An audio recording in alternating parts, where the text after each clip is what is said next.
Today in Buy in America, we're going to talk about all you need to know before investing in the US, before you start buying houses like crazy, before you start buying businesses. You need to structure yourself and your entities correctly. And because of that, I have here my friend and partner, Joe. How are you? I'm doing good, Edmundo. How are you? Excited for another episode. Yes. Joe, we need to learn what do we have to do right, because there's a lot of people that I don't want to say that they get scammed by opening an LLC in the US, but they think that the only thing they have to do is open an LLC and they're going to be more than covered, and that's it. I mean, I'm not going to pay taxes, or yes, I'm going to pay taxes. I think there's a lot of misconceptions over there. So let's talk a little bit about how should I structure my assets, my investments in the US as a foreign national. Okay, so first I'll say again, you being a foreigner to the US, me being a foreigner to the US, I was conducting business in the US, not necessarily thinking that I was going to one day live in the US. So I was looking at business opportunities. I was looking at real estate. So I was structuring this, keeping in mind that I wasn't necessarily thinking of living in the US, which living in the US and investing in the US from a tax standpoint are very different, right? So we have to make sure that that's clear. And at Buying America, our expertise is helping foreign nationals buy in the US, like take advantage of business opportunities and real estate. So first off, yes, you want to structure yourself correctly in buying and owning things in the correct entity. So setting up an LLC is definitely a good start, but that's not just where it ends. And if you're not structured properly, then you're setting yourself up for like financial ruin, right? Yep. So I think what I want to do for this segment of the show is, at the very least, I want to show why people are making the right decision and at least setting up an LLC. Because as we talked about in one of the previous segments, right, there's myths thinking that you have to be a citizen to own a business or own property in the U.S. You have to be a resident. You have to have a visa. We dispelled all those myths, right? Yep. However, that doesn't mean that you want to just come into the U.S. and own things personally, because again, I'm going to reiterate, that can financially ruin you. So let's use this simple example. And what I'm about to tell you is also applicable in business as well. So let's say, for example, we did a webinar for people in Mexico just the other day. Let's take a Mexican national who's buying a property in the United States, and just for simplicity's sake, and just to follow it conceptually, let's say that they buy a property for $350,000, and the rental income is $3,400. So that means that they would have an annual gross income of $42,000. Yep. Okay. If you're not working with the right accountant, and by the way, this is owning the property personally. If you're not working with the right accountant and you don't have the correct filings and election, you won't even be able to deduct your expenses.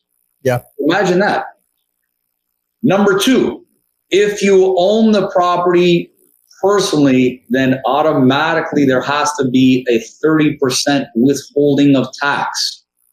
That means on $42,000 in gross income, that's $12,600 a year that would be withheld.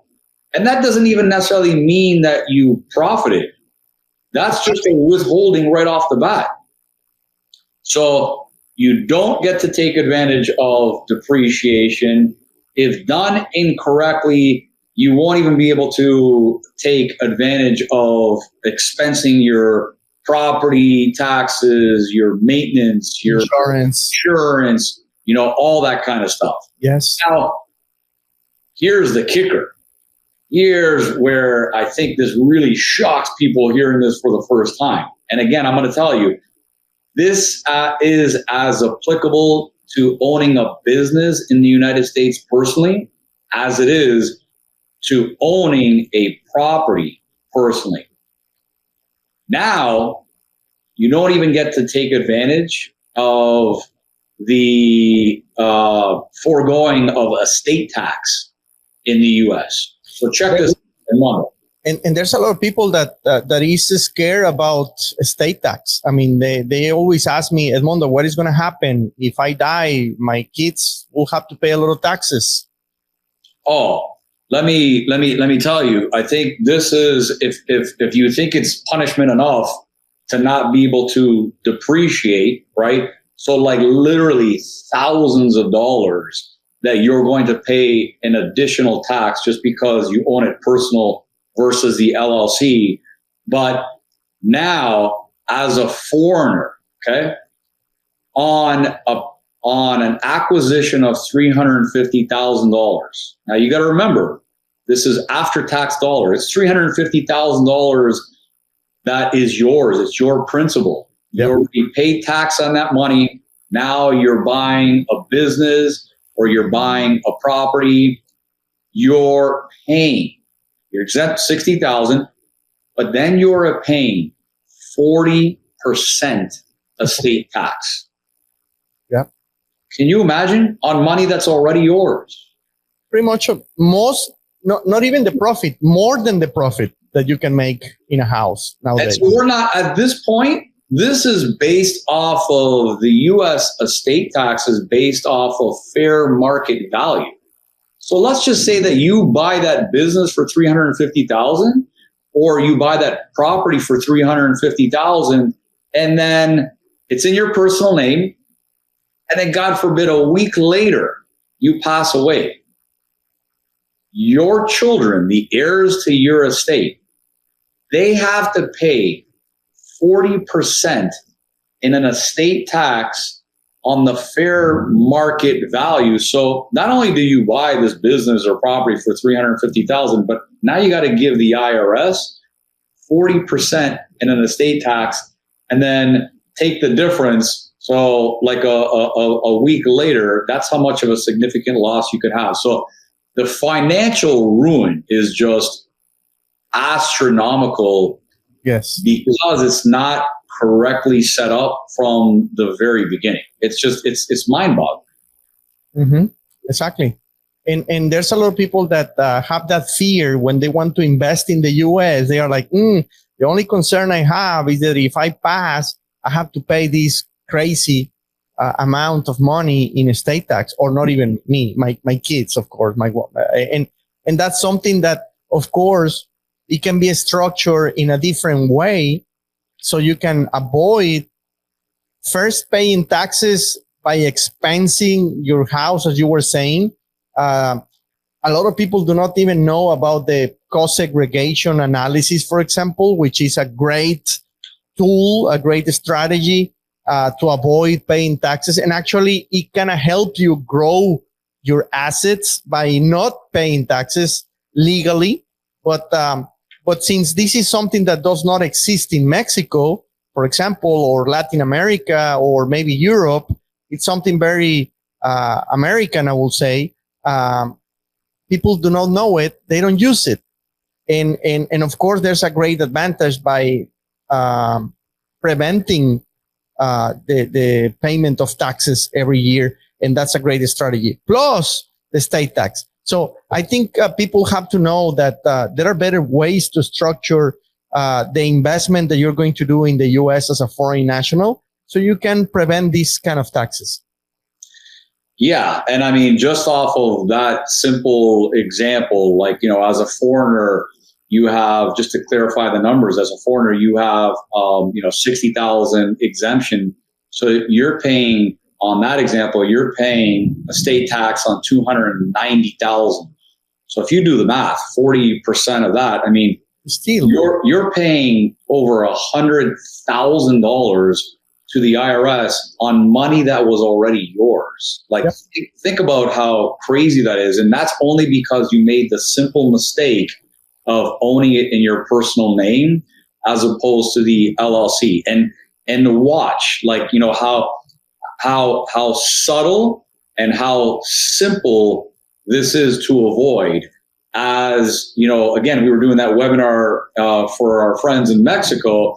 If that same Mexican ended up owning the share, having the U.S. business or real estate owned in the LLC, and then had the membership shares owned in a Mexican corporation or a trust, now there's no estate tax because the IRS isn't going to tax the foreign shares of that company, and they would have no estate tax in the country of Mexico. So, it's those subtle little things that could be done that would save people a fortune. So, for the purposes of this show, I wanted us to focus on, yes, the U.S. is there's tremendous opportunity in owning business and owning real estate, but you gotta set up correctly and at Buying America, right? That's what we're teaching. It's not only being able to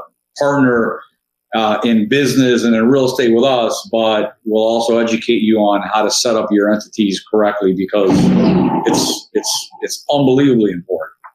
Yeah. So the idea is that people have to learn from our own mistakes. We already made mistakes like that. We already pay the taxes. We already pay fines. We already lose money. So the idea is that you don't have to do the same. I mean, you have to take advantage of our own experience in our failure. So as you were saying, I think it's a great idea to, let's set up first an LLC, but then as you grow, for people, for example, that is in Latin America that wants to bring money, that they want to start building wealth in the U.S.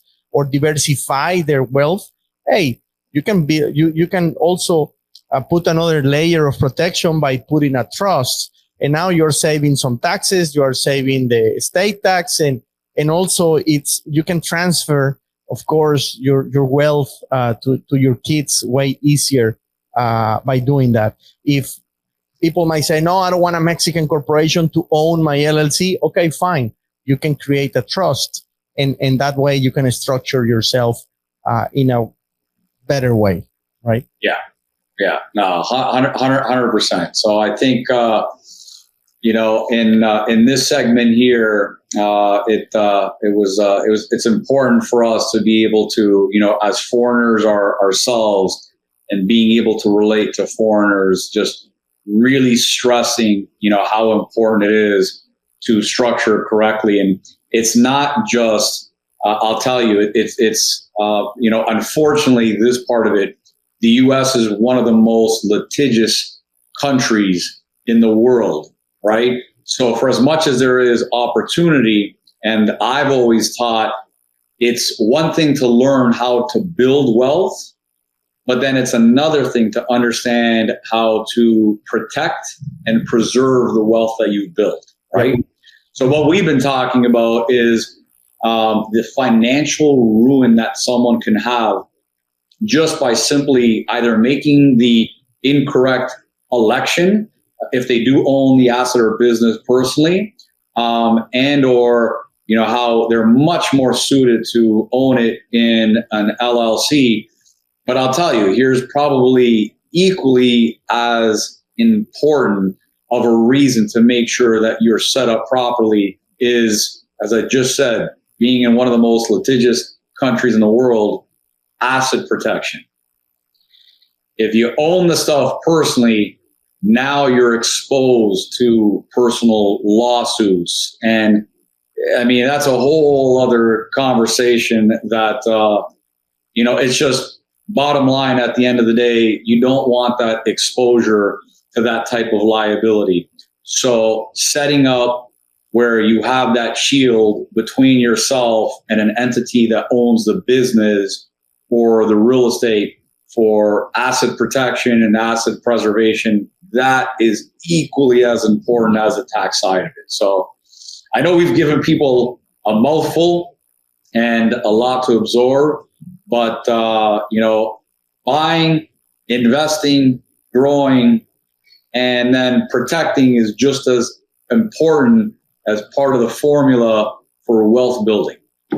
And I totally agree with you, Joe. And to conclude, I just want to share that not long ago, probably 3 or 4 years ago, I was sued in one of my businesses, and my property was involved in that business, and I didn't protect it as I should, and we were close to pretty much lose a big investment that we have actually already pay off in a big property.